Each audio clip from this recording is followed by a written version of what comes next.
বলো তো দেখি পতাকায় মোদের কয়টি রং আছে? শিক্ষক এসে শুধালেন হেসে দ্বিতীয় শ্রেণীর কাছে।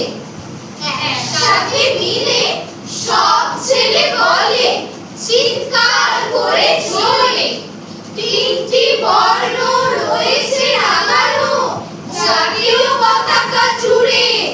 শ্রেণীর শেষে বেঞ্চের কোণে শিশু ছিল এক বসে।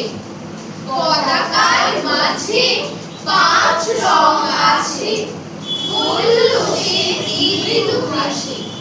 কথা তার শুনে বাকি শিশু বলে হেসে খায় লুটোপুটি। শিক্ষক রেগে বলেন হেঁকে বোঝাও কি করে হাসি।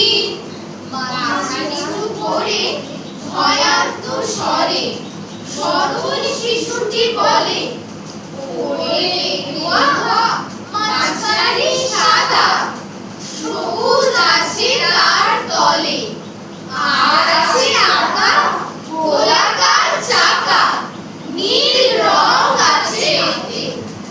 শিক্ষক বলে এটিকে ধরলে তবুও হচ্ছে 4টি। অবশ শিশু বলল তখন রং আছে আর এক, লাল লাল চোখ দাগ দেখা যায় ওই পতাকার মাঝে।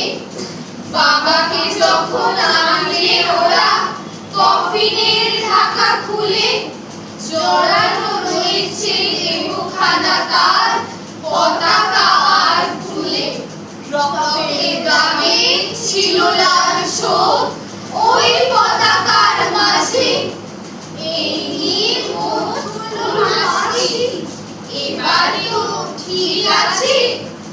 সরল শিশুটি জবাব আনি কাঁপিয়ে দিল বুক। অশ্রু এলো নয়ন ভরে, শুকনো হলো মুখ। আজও যারা দেশের জন্য করছে বলিদান, স্বাধীনতার শহীদ সম তাদের অমর প্রাণ। হয়েছে স্বাধীন, পেরিয়ে গেছে ৭০টি বছর। দেশ বাঁচাতে যাচ্ছে যে প্রাণ, রাখছি কি তার খবর? দেশ বাঁচাতে যাচ্ছে যে প্রাণ, রাখছি কি তার খবর?